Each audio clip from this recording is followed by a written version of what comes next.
Hi, Ray Hayden here, and this video is going to be part of a series that I'll end up doing on the interior of the property, and it's dealing with fencing and actually the removal of it. You can see here that, you know, some of these fence posts are kind of falling over. They are not maintained up to the standard that we would like them to be if they were here, but we don't need the fences on the interior anyway, so we're going to end up removing it. Back here in the distance is barn. And in the barn, in the front of and behind the barn, there is fencing that's actually fallen down and laying on the ground. And, you know, that's not really for us. So we prefer to remove it. Not only that, you know, I'm all about effective efficiency and all that kind of sort of thing. So this kind of fencing on the interior part of the property really doesn't do a whole lot of good for us because we're not going to have animals. We don't have any need for the fencing, and it just actually creates more work for us.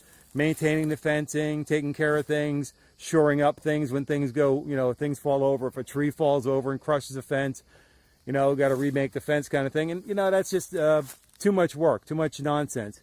And rather go through the work the first time of actually just removing the fence and getting rid of it. Now, a lot of the fence on the property is this kind of fence. It's got some kind of a mesh thing on it, comes in big rolls, and it's a metallic material. And this is pen. So I'm going to experiment on removing pen first. And the reason why I'm going to do that, number one, it's closest to the house so we can see how things are going day to day.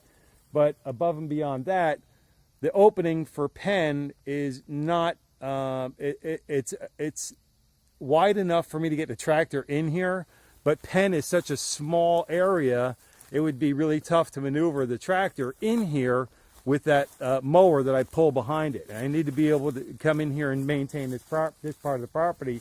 The other problem I have is this tree. If you notice here, this tree actually, I don't know if you can tell very much, but this is a kind of a hill because of the root system going up to this oak tree here.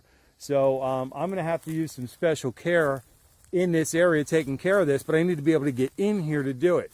And my 72-inch mower does a really good job in here. But the problem with it is I can't get it through that gate because that gate is not 72 inches wide. All right. So this fence will be the first one that I'll be removing. And I'm going to just basically out here today trying to experiment with different tools. One of the best tools that I've had over the years is this little tiny miniature crowbar. It's done an incredible amount of work for me over the years. And of course I have my trusty tiny hammer, a little tiny Thor hammer to help me remove some things that may not want to come out of the fencing, like these big boards. They may want to hanging out there for a while.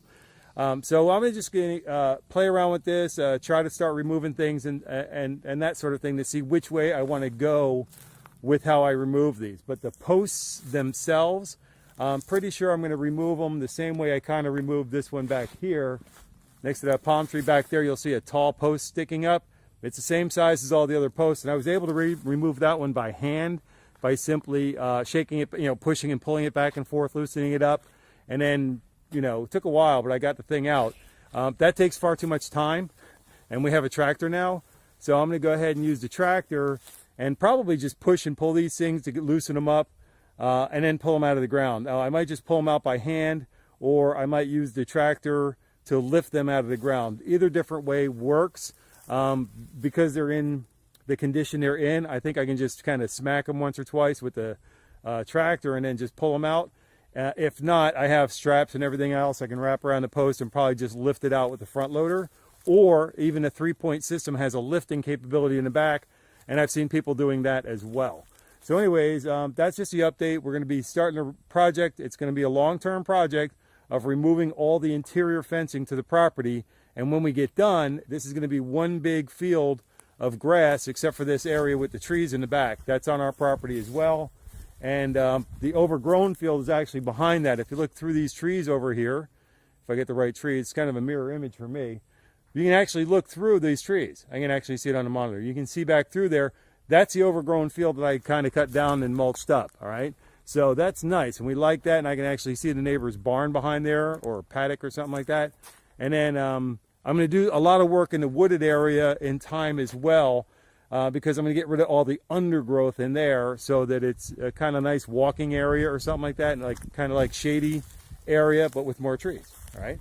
So with that, until I catch you in the next video, take care and be well.